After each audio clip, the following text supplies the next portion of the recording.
my fellow ghosts and ghouls. Now, you may be wondering what you're looking at. We are currently on DevPro, and I'm going to be looking at some of the new cards that have come out. The most notable is a new archetype, whose name I'm not even going to try to pronounce. You can read it over here. It's spelled Qliphoth. Now, first up, we have Tool, which is probably one of the main monsters you're going to want to start off with in your hand, even though, as you may be able to notice here, it is in fact a normal type, well, not normal type, but a normal monster. Also notable is that they are all machines. You have Tool, Archive, Genome, Disk, and Shell. Now, you may be wondering why Disk and Shell are down here. Well, I'll get into that in a little bit, but what Tool over here does is once per turn, you get to pay 800 life points to add any card from this archetype to your hand except for himself. But all of these monsters are pendulum and have this same effect. You cannot special summon any monsters outside of their archetype as long as these are on the field, and the effect can never be negated. They made sure to put that in, otherwise it could wind up very abusable in certain decks. Now, you may notice I run Odd Eyes Pendulum Deck, and you may think that's fairly weird considering I cannot summon anything from my extra deck except for this archetype. Well, while that may be true, it does happen to search out Tool. It is not exclusive to searching out Chronomancy and Geomancy. It can search out any pendulum monster with 1500 or less attack. So it is essentially the Sangan for pendulum monsters. So, you guys probably hadn't noticed that. Or at least some of you. The ones who have messed with it more probably have. And also there's the fact that, as you can see by the Monarchs and all of the tribute summoning support, I can also tribute summon him and be able to get its effect, so that way any damage I deal is doubled. But I'm probably he's mainly in there just to grab Tool out of the deck. Next up, Archive. Archive and Genome both get a... Well, first, most notable is that Archive has a pendulum scale of 1 and Tool has a pendulum scale of 9. So they can... So between them, you can summon any monster, special summon any monster from their archetype levels 2 through 8, since you cannot summon outside of their archetype. Well, just like Tool, these two cannot have the part of you can only summon their archetype negated. As I said, I'm not going to bother trying to pronounce their names outside of Archive and Genome. Well, Archive has, well, the two of them, in fact, all of them outside of our normal monster Tool over here, can normal summon themselves as a level 4 monster with an original attack of 1800. However,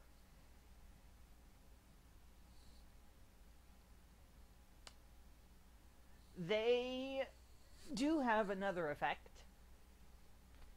and this effect is that, well, for Archive, it's if it's tributed, you get to target one monster on the field and return it to the hand. While Genomes is you get to destroy one spell or trap card on the field. Two very good effects obtained when you tribute, when they are used for a tribute summon. Now, what you would usually, what they, I guess, intended you to use them as tributes for in the archetype is either each other, Tool, or these two, Shell and Disk. Well, while Shell and Disk are viable options, I did test the pure deck for this archetype. They are quite good. They utilize the Monarch support also very well. Besides them, you do have the Monarchs. I put in Monarchs. I'm taking out Redox. I don't oh, that's right. They're all Earth, so that's why Redox was in there, and then I was like, well, I can't XYZ, so I don't really see any point in keeping him in there. So I was actually intending to take him out. I don't know why he's still in there. I'd have to banish the monsters from my hand, as they pretty much never go to your grave unless your opponent does something about them to make them go to the graveyard, considering they usually just wind up back in the extra deck. But besides them, I do run 3 Caius, 3 Reza, 2 Mobius, Mega Mobius. The reason for Mega Mobius is that I really like Mobius the Monarch. And I'm actually going to add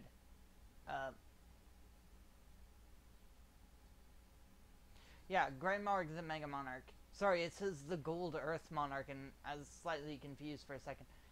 The reason I'm going to be adding him is mainly because, as I said, these are all Earths. So if I tribute them for him, tribute 1 of each, I will get to destroy a spell, return a monster on the field to the hand as if I had Compulse, and use his effect to destroy 2 cards. And then, since he was tribute summoned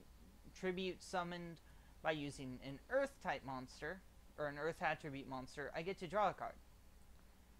So it's not bad. I get to draw a card. I probably will get to add 1 for Return of the Monarchs. Now, most people know what Caius does, they know what Mobius does, and all that. Now, the Qliphoth, these guys, and these 2, they do have quite an interesting effect.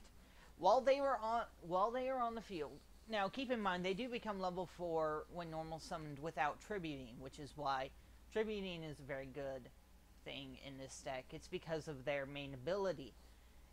Their main ability is the fact that they are unaffected by the effects of monsters that have original levels or ranks that are lower than this card's level. So say I had a have a level 8 shell over here. He's unaffected by the effects of all level 7 or lower or rank 7 or lower monsters that exist on the field. So it's it's actually a very powerful effect. It protects not only, well, they couldn't be taken by 101 anyway, but say you tried to use Excitednite, Excited's effect would do nothing to this archetype if they were tribute summoned, because they would be existing on the field and have absolutely no pretty much have absolutely no fear of a lot of cards commonly used that is not spell and traps, which is why I run March of the Monarchs or Charging Emperor, as it also says up there. It's because of the spell and traps.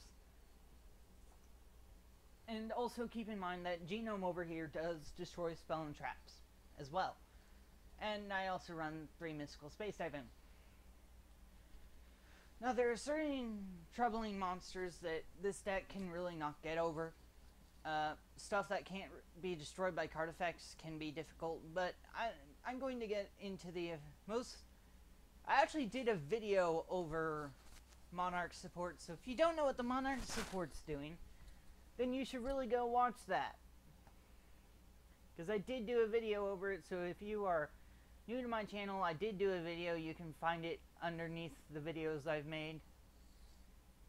And if you do remember the channel, or if you do remember the video on my channel, good for you. Sorry, I can't give you some sort of prize. But anyway, notice all their scales are either 1 or 9. Disc is the other 1, and then this has a 9. Now, Shell. Let's get into Shell for a moment. Shell's effect is that if he's tribute summoned using other members of its archetype. I'm sorry, I'm still not going to say their names because I really just cannot fathom how I'm supposed to say this. But he gains, if he was tribute summoned using them, he gets to make 2 attacks each turn and inflicts piercing damage, which is quite a powerful effect. That's nothing to laugh at, especially with either Archive or Genome over here. What Archive does when in the Pendulum Zone is monsters you control of the archetype gain 300 attack, while Genome drops the attack of all monsters your opponent controls by 300. So he can become 3100 and your opponent lose 300 on each of their monsters. That's nothing to really laugh at. That's quite good. He can also, he gets 2 attacks, inflicts piercing, has 3100 attack usually. If he's behind March of the Monarchs, you can't use spell and traps. You can't use the effects of any monsters below level 8 or rank 8 to do anything to him. So he's quite good to get out on the field. You also can tribute summon him using a couple of Genome and get to destroy 2 speller traps. Next up we have Disc. When normal summoned, you get to special summon 2 monsters from the archetype from your deck, straight from your main deck, but they get destroyed during the end phase. Now don't be wary about them getting destroyed during the end phase, just they go right to the extra deck. There's also no need to run an extra deck because you can't summon anything outside their archetype, and there's nothing that goes in the extra deck except for themselves in the archetype currently. Now there may wind up more. There may wind up one that they do actually have in the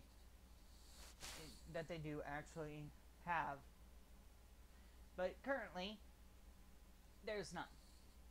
Now the reason why the Monarchs, like I already said why the Monarchs in here, I did try this, and it's very good. They're very fun. They're not that hard to play. If you use the Monarch Stormforth, you can easily tribute summon your level 6s onto the field, and then they'll go to the extra deck when they're destroyed.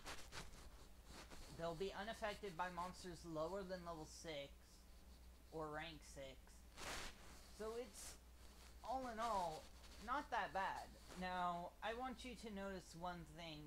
This deck literally loses to Ophion.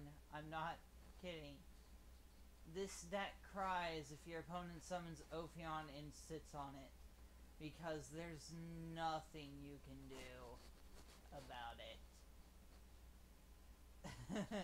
Like, you can Fiendish Chain Ophion, but all they have to do is wait for your turn in Pandemic or Lance Ophion, and they just get to sit there and watch you cry. Now, admittedly, if you do get a summon off against Ophion, you're probably not going to lose, because there's not much they can do whenever you're already on the field, except for dealing damage to you, but that's what March of the Monarchs is for, just, well, using spell traps. Also, Monarch Stormforth is very useful. I honestly don't know if Pandemic or Lance works against it. But anyway, in the next video, I will talk about some of the new... Well, actually, it's going to be right after this finishes uploading. I'm going to be talking about Cosmic Dragons, and what I think about their 2 new cards. Well, 3 new cards. Which are all dark, by the way. I will talk about them in the next video. If you don't, like, I've seen people saying that they're not very good. I beg to differ, but that's a discussion for the next video. So, I'll see you guys in just a little bit.